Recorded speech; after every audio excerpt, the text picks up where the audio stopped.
سوال ہے کہ if تعویذ is shirk then did some صحابہ allow it like those containing آیات، کہ اگر تعویذ شرک ہے تو کیا صحابہ نے اس کی اجازت دی ہے؟ جیسے جن میں آیات وغیرہ ہوں کیا ایسی تعویذ پہن سکتے ہیں؟ کسی بھی صحابی سے کسی صحیح سند سے ایسی کوئی حدیث نہیں آئی ہے کہ گلے میں تعویذ پہنا جا سکتا ہے، چاہے وہ قرآن کا ہو یا غیر قرآن کا ہو، کوئی دلیل اس کی نہیں ہے۔ عبداللہ بن عمرو بن عاص رضی اللہ تعالیٰ کی روایت ایک آئی ہے لیکن وہ بھی صحیح نہیں ہے، اس کی بھی سند صحیح نہیں ہے، اس کی سند میں ابن اسحاق ہیں جو مدلس ہیں، تو وہ صحیح روایت نہیں ہے۔ عجب یہ ہے کہ لوگ فاتحہ کی سلسلے میں جو روایت آتی ہے اس کے سلسلے میں ابن اسحاق پر پوری طاقت لگاتے ہیں ضعیف ثابت کرنے کے لیے، جبکہ وہ ضعیف نہیں ہے، مدلس ہیں، عن سے روایت کرتے ہیں، لیکن جب تعویذ کا مسئلہ آتا ہے تو لے لیتے ہیں۔ تو اس طرح سے نہیں کرنا چاہیے، انصاف آدمی کے اندر ہونا چاہیے۔ تو کوئی صحیح روایت ایسی نہیں ہے کہ تعویذ پہننا چاہیے، چاہے قرآن کا ہو چاہے کسی بھی چیز کا ہو۔ بعض لوگ کہتے ہیں قرآن میں شفا ہے نا، اللہ نے کہا نا قرآن میں فی شفا، جو اس کے اندر شفا لما فی الصدور، اس میں سینوں کے اندر جو بھی اس میں شفا ہے۔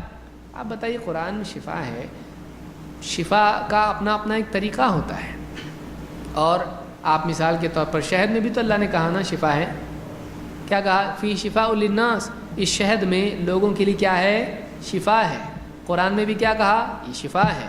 تو آپ قرآن کو کہہ رہے ہیں کہ قرآن شفا ہے تو اس کو گلے میں باندھنا چاہیے، تو بھی شہد میں بھی شفا ہے، اتنی بڑی باٹل باندھیں گے گلے میں؟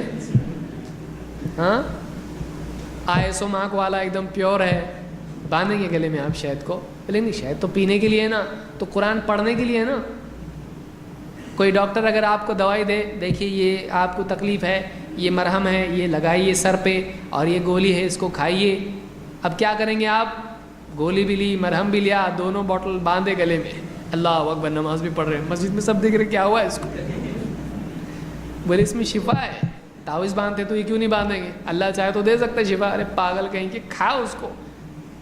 اچھا دونوں کھا بھی نہیں سکتا، ایک مرہم ہے اور ایک دوائی ہے، مرہم بھی لے کے آیوڈیکس کھا رہا، بہت اچھا ہے، چلے گا؟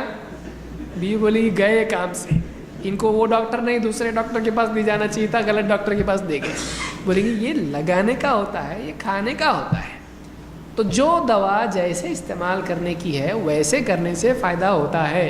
قرآن جو علاج ہے، شفا ہے، وہ پڑھنے سے ہے، پڑھیے اس کو، سستی چھوڑیے، پڑھیے، اس ہر چیز باندھ دیے گلے کے اندر۔ بولے جس کو پڑھنے نہیں آتا اس کو کیا کریں گے پھر، اس کے گلے میں نہیں باندھ سکتے کیا؟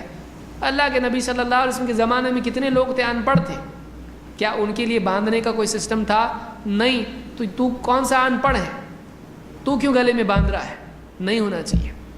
ان پڑھ ہے اگر تو کسی اور کو پڑھنے بول، یا سیکھ، جیسا پڑھتا ہے پڑھتا جا، علاج ایسا کر، گلے میں مت باندھ اس کو۔